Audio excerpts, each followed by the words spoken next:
Hello, we get to day 3 of our journey through Acts 24. So Paul is in the middle of making his defense before Felix, the governor. He has his accusers there. They've come to Caesarea. There was a plot against Paul, so the commander Lysias whisked him away to Caesarea, and his accusers, Ananias, the high priest, and others had to come out to accuse him. Tertullus, the orator, has given his accusations. Now Paul's in the middle of his defense, and we pick it up with verse 17.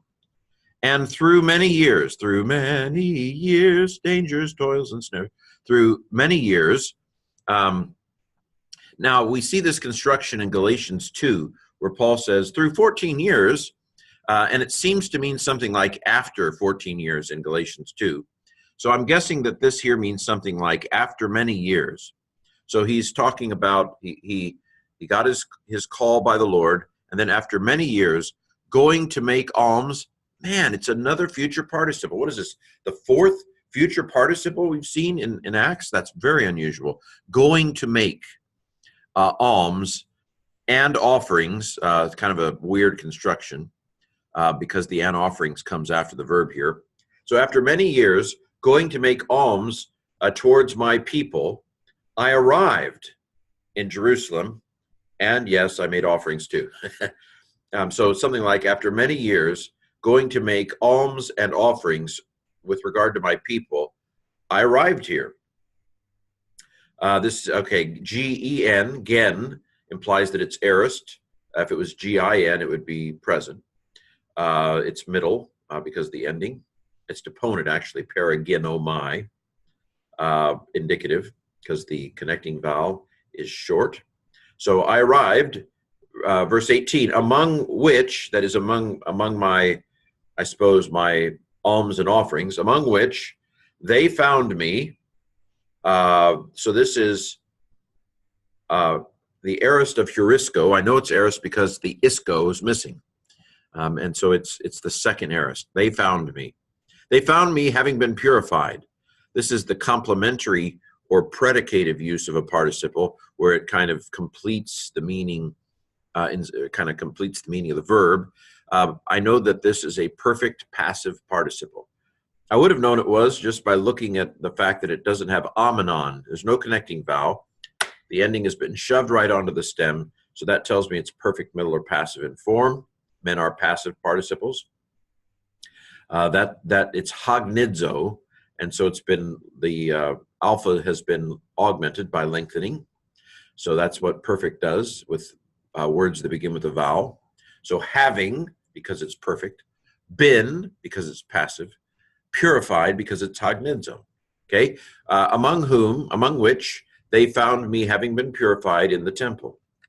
In the temple, they didn't find me not with a crowd, not with a uproar.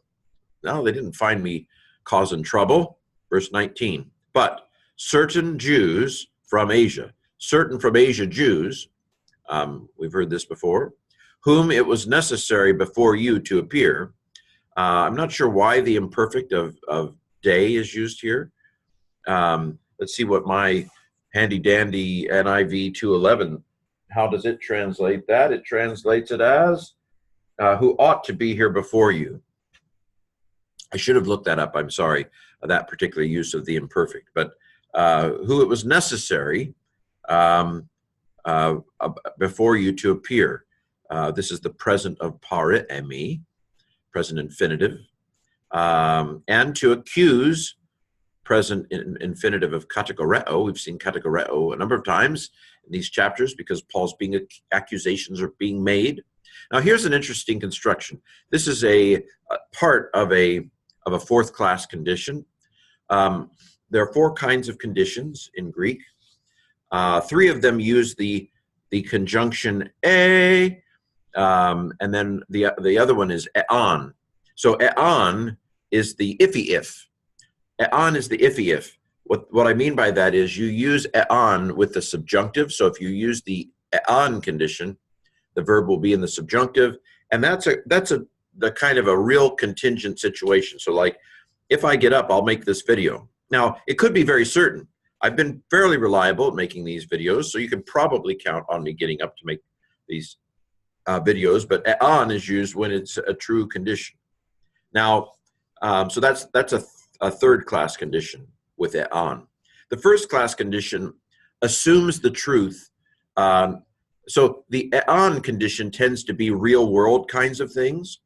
You know, if I get up, okay, if the moon rises, I think even that you'd probably use that on, even though it's pretty clear that it will. The first class condition, however, makes identity assumptions like if you are the Son of God. That kind of if uses a, and you know, it assumes the truth of the condition. It's a more factual if. It uses an indicative.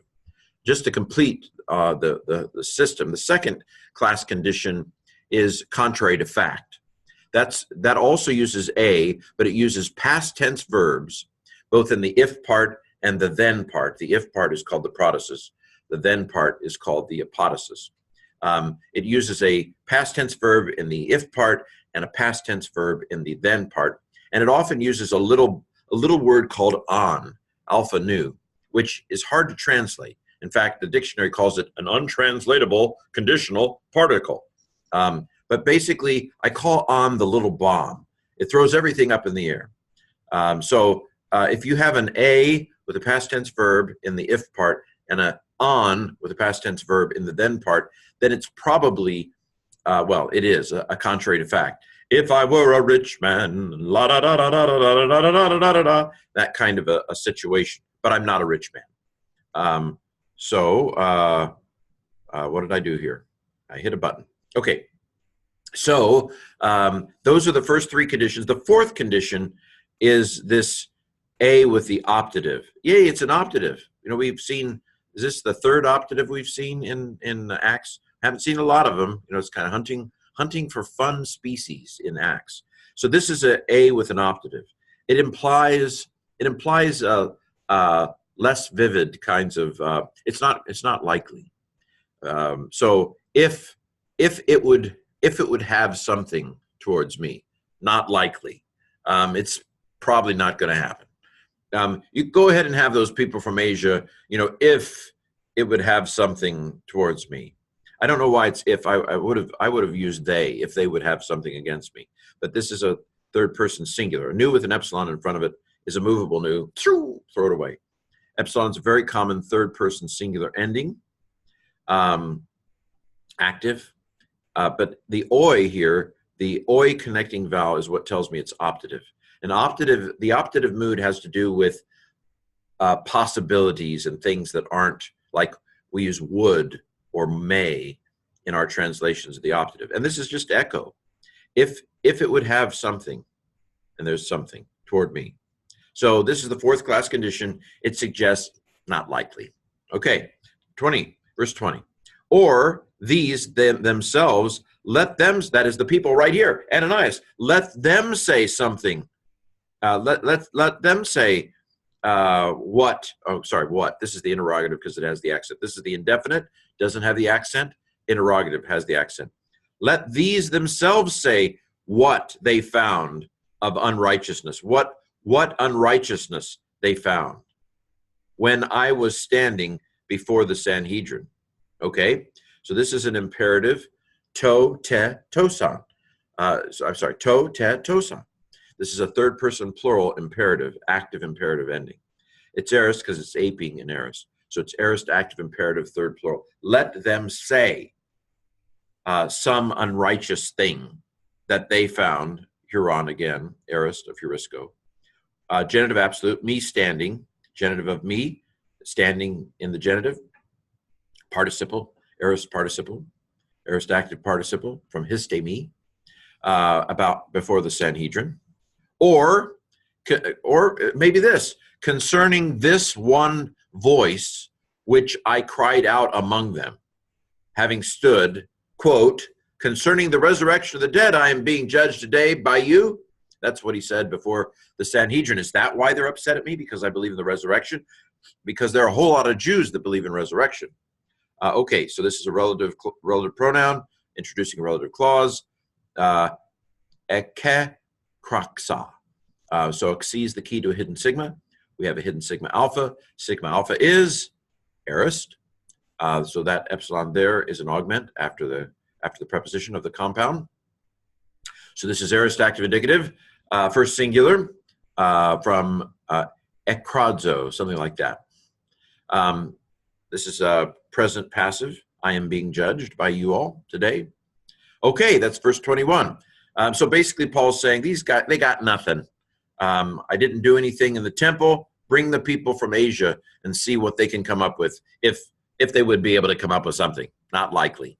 Or maybe these people here, Ananias, Tertullus, you've never even seen me before. These guys going to come up with something? Okay, I cried out that I'm being judged because of the resurrection. Well, there are plenty of people believe in resurrection. Okay, so there's Paul's defense, verse 22. So here's Felix's response. And Felix put them out. He sent them out. Ballo is ballistics.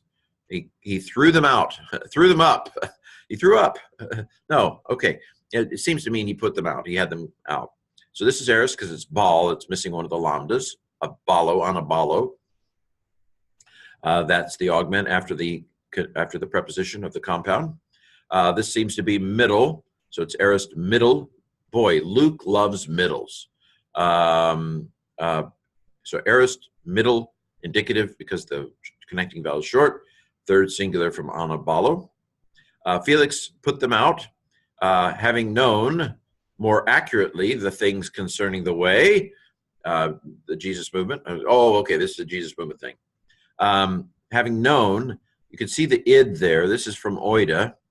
Id has to do with seeing, video. Oida has to do with knowing because you have seen. And so this is the perfect participle of oida. Nominative, masculine, singular, perfect, active, indicative, perfect in form, present, and meaning. Although it translates well, having seen, knowing, well, you might translate it knowing. Let's translate it knowing, since oida is perfect in form, present, and meaning. Knowing more accurately, so you can see the ER in there. That eron is where the more, so acrobos means accurate, and acrobesteron is more accurate. And I would say this is an adverb, more accurately, the things concerning the way. Having said, this is a participle, aping an aorist active participle of lego, quote, whenever Lysias the Chiliarch should come down. Okay, hote